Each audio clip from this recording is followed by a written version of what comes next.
タルトタタンを作る工程の中でりんごの芯を取るというのが一番大変な作業なんですけれども、柄の部分にしっかり重みがあるのでとても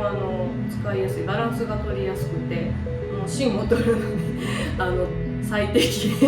の、なかなかこうね芯を取るっていうナイフってないんですよね。でメインとしてやっぱり皮を剥いたり切ったりするっていうものなので、芯を取ったりとか細かい刃先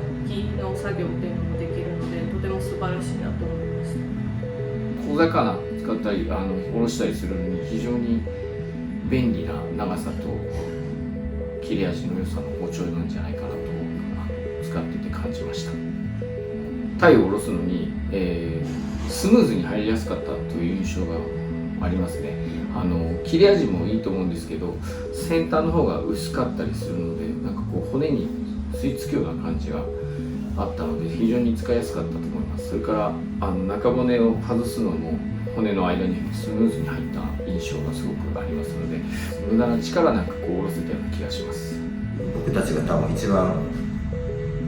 使う時間と機会が多い包丁なのかなと。なんか本当にもう簡単に言ってしまえば一本で全てができてしまうと、形的にも、すごく切れ味もいいですし、本当に今たち用をする人間にとってはすごく、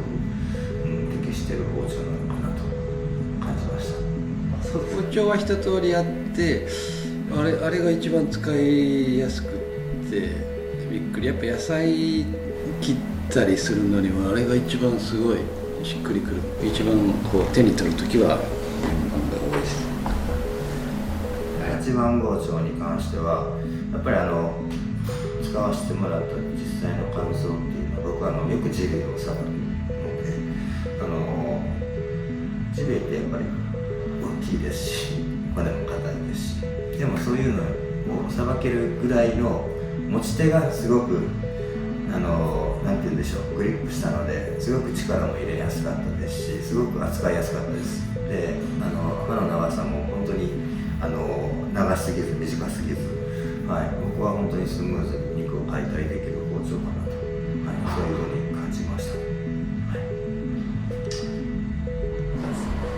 何も言わず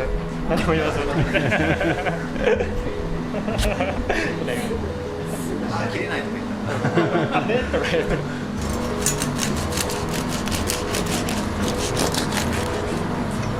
パン切り包丁としてすごい切れますね。びっくりしました。な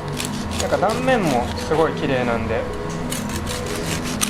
多分舌触りもいいのかなと思いますね。すごい綺麗。ここは難しい。